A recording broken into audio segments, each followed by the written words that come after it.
And we're coming to you live from the Built Ford Tough Studio. Boomer Esiason and Greg Giannotti. It's Boomer and Gio on the Fan. Simulcast across the country on CBS Sports Network.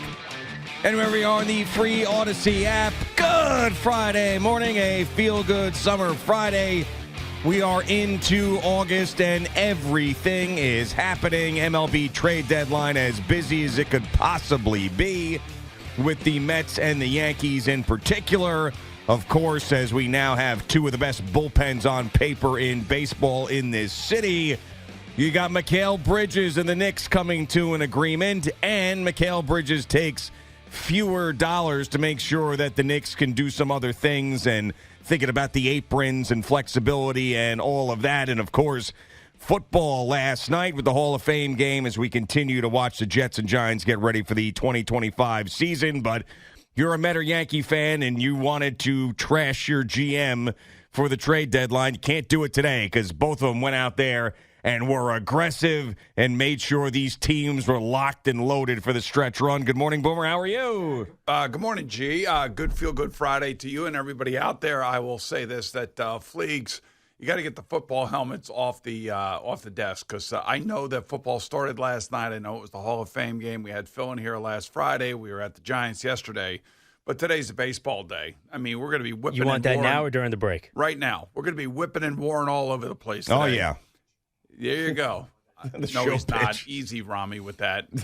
I mean, oh, my God. Rami is just so aggressive. Yeah, he's good, though. He finds those things quickly. I don't know how he finds it. Look, Fleegs is trying to stay off television, but it's impossible to stay off television when you're right there. Come on, Fleegs. You got to be on this, it's man. Okay, and you're a man. Baseball freak. He is He's just a freak, and period. By the way, 11 new players come to New York. 7 for the Yankees and 4 for the Mets.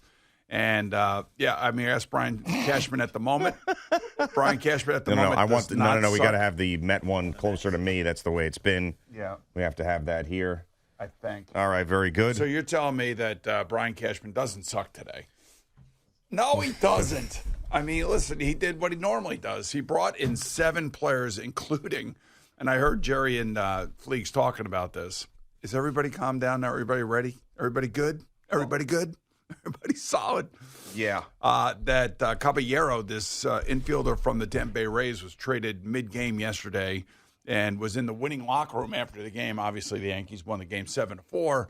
But, man, when you take a look at what the Yankees did, it's amazing. It's really, I mean, what Brian Cashman did. And by the way, it's not under the radar because I'm sure I speak for a lot of Yankee fans out there. Ryan McMahon has been a great ad at third base for them right now. I think he's been on base 12 different times at 24 at-bats. And he's playing, I think he had 1 error, but he's playing a really good third base. And that's the kind of guy that, could he turn into the Scott Brocious for this team? Wow. Well, Tossed around Scott Brocious. When they got Scott Brocious, everybody's like, they got Scott Brocious. All right. And then look what happened. Well, yeah, of course. And, Scott Brocious, an integral part of a New York Yankees dynasty, and I think that the Yankee fan would love to have those memories and those type of feelings attached to Ryan McMahon. But, yeah, it really comes down to Aaron Judge coming back and being the dominant force that he is. So that's what Brian Cashman is banking on. And that's got to make you feel good as a Yankee fan, because I know that a lot of people are having negative feelings and thinking maybe this Aaron Judge injury is worse than what they're saying. But Brian Cashman doesn't do what he does yesterday if he doesn't think Aaron Judge is coming back 100% healthy. The Yankees are always in it. They're always in it. And anybody to think that, we got to sell, we got to get rid of this guy, we got to get, no. The Yankees are the preeminent sports franchise in this country. They are. I'm sorry. People people come from all around the world to go to Yankee Stadium. I have, Anthony Munoz calls me up. He goes, man, my family's coming in and they really want to go to Yankee Stadium. And I'm like, all right, I'll see if I can help out a little bit here, a little bit there. And did you say you know where it is, right? Well, of course of course he does, and he can't wait to take his family to Yankee Stadium. And a lot of my friends that come in from out of town, can we go to a Yankee game and things of that nature? Because it's Yankee Stadium.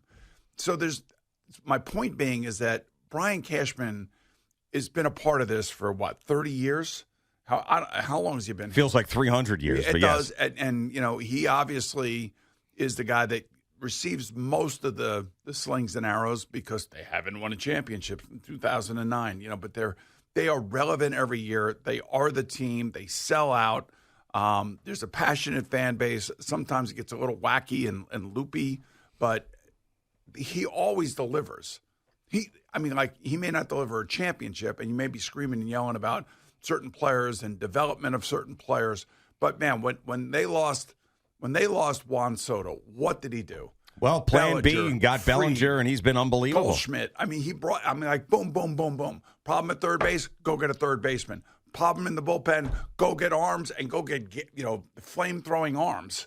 He knows exactly what the fan base wants. I'm not saying that he is driven by the fan base because he knows what he needs, because the fans of the local teams know the local teams better than anybody and where their weaknesses are. And that's one of the reasons why David Stearns goes out and gets Cedric Mullins. Everybody knows they needed a more offense in center field. Everybody knew that. And, of course, David Stearns know that. He could listen to this radio station, 24/7, and he would have heard that they got to go out and get more. Now, everybody wanted. You think that's how he knew they needed more offense in center field? They're listening to the fan. I'm not saying that they are. I'm kidding. That the fans know exactly what is needed. Yeah. And I have to say, for Major League Baseball, and I was looking at the amount of impressions and posts on X and TikTok and everything else. It was off the charts yesterday. There were 50 trades in the last 31 hours, and there were 168 players moved up until the trade deadline. Yeah, there's been a lot of dud trade deadlines over the last number of years. This was the exact opposite. This was as exciting as it gets, and to be a witness to two general managers that were pushing their chips into the middle of the table was awesome, and you didn't feel like either one of them gave up the things that you were worried about them giving up. I think that the most concern that any of the two franchises have about trading away a player is the Mets and Drew Gilbert, and the level of concern of that is probably not past a 5 out of 10. So, that's the other part of this thing is getting all these players, fortifying bullpens, getting that center fielder that the Mets needed and wanted, the Yankees getting the third baseman they needed and wanted, and then not dealing any of the guys that the fan bases were afraid of trading away that could be a big part of their futures. And you have to remember the Yankees also added Amon Rosario. They also added Jose Caballero and Austin Slater. I don't know what roles they're all going to play. Caballero can obviously give Anthony Volpe a break every now and again if they want to give him a break. It's just amazing how active the Yankees were. Now, I will say that the Seattle Mariners were active. The San Diego Padres, they were active. The Texas Rangers, they were active. Minnesota basically traded away its entire starting team. Yeah, there are a lot of bad feelings that are going on there. But they're up for sale, too. Right, they also had an anonymous player come out and say that this is bad because no one wants to stay here. It's just, they got a tough time. They have to get new ownership. It's got to be like the Washington Commanders when Josh Harris took over. They're going to get a new stadium down in D.C. Yeah, whatever, screw that. But what I'm saying is that's exactly what Minnesota needs. They got A-Rod running the basketball team now. That's right. He should be running the baseball team. That's what he should be. So maybe that consortium will figure out a way to buy the baseball team as well. That's right. He's got a consortium. I remember when A-Rod and J-Lo were right there trying to buy the Mets. Thank God. And the freak out that I had at that whole thing, saying that these guys are going to break up and it's going to be a disaster and this is the worst thing that could ever happen. Well, thank God Steve Cohen was the one who came out of that with the franchise.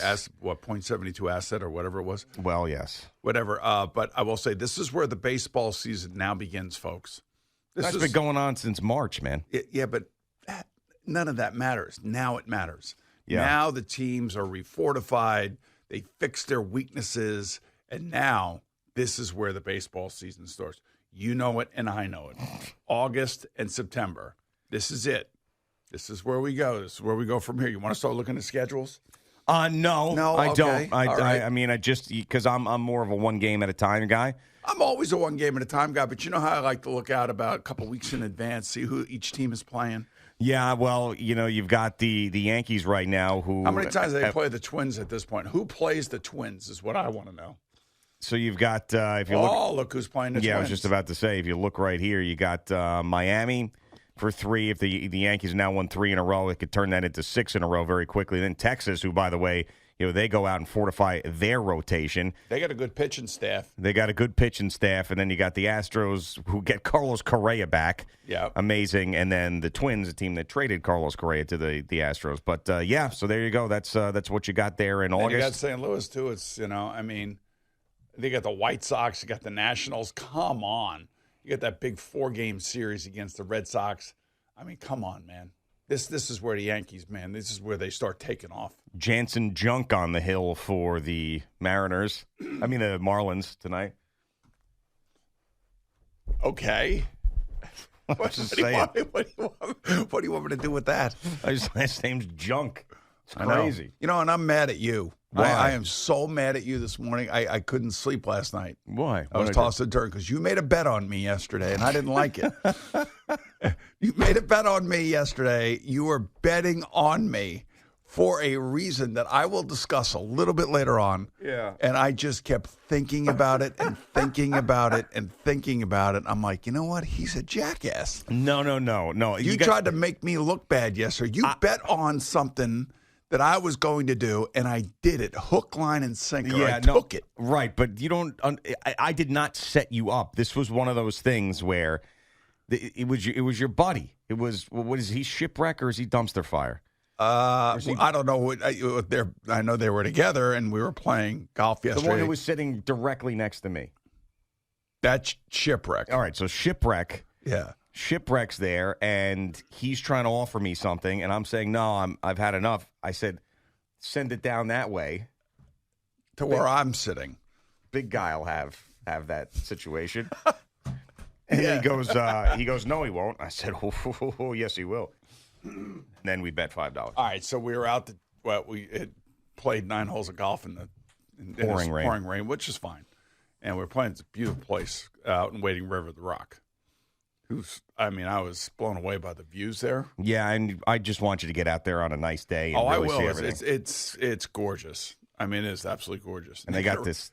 Go ahead. Yeah, no, you go ahead. I was saying they also have this, like 5-star Italian restaurant attached. All to right, it. so after the round, you go in, you have a cocktail, and then the food starts coming, and it just doesn't end. Yep, that's right. And it's really great. All the food was delicious and everything, and they come out with these fried cannolis.